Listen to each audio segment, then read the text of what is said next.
ঋতুপর্ণার হ্যাট্রিকে ১৩ গোলের জয় রাজশাহীর। দেখুন, নারী ফুটবল লিগে নিজ নিজ ম্যাচে জয় পেয়েছে Rajshahi stars football club, Farashganj sporting club. Rajshahi ১৩-০ গোলে সিরাজ স্মৃতিকে পরাজিত করে। দিনের অন্য ম্যাচে ফরাসগঞ্জ ২-০ গোলে বিকেএসপিকে হারায়। ৮ ম্যাচে পূর্ণ ২৪ পয়েন্ট নিয়ে পয়েন্ট টেবিলের শীর্ষে রয়েছে রাজশাহী স্টার্স।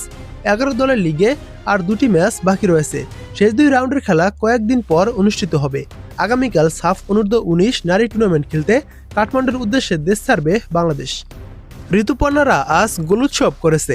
আলপি আক্তার ৫টি গোল করেন, ঋতুপর্ণা হ্যাট্রিক করেন, নেপালের দীপা শাহী, শাহেদা আক্তার রিপা জোড়া গোল করেন ও মুনকি আক্তার ১ গোল করেন। রাজশাহী স্টার্সের শিরোপা জয়ে একমাত্র বাধা এখন সেনাবাহিনী। লিগের শেষ ম্যাচে ২ দল মুখোমুখি হবে। সেনাবাহিনী রাজশাহীকে হারালে তখন ২ দলেরই পয়েন্ট সমান হওয়ার সম্ভাবনা থাকবে যদি ২ দলই নবম ম্যাচে জয়লাভ করে। নারী লিগে শীর্ষ অনেক দলেরই অনূর্ধ্ব-২০ দলের ফুটবলার রয়েছেন। এজন্য ৭ ফেব্রুয়ারি সাফ টুর্নামেন্ট চলাকাল পর্যন্ত বাফুফে নারী লীগ বিরতি রাখার সিদ্ধান্ত নিয়েছে।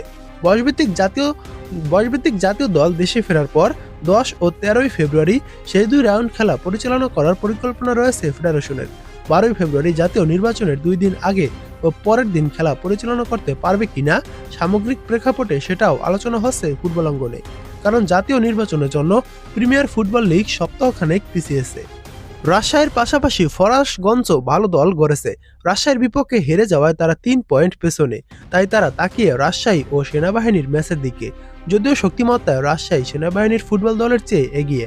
আজ ফরাসগঞ্জ বিকেএসপির বিপক্ষে কষ্ট অর্জিত জয় পেয়েছে।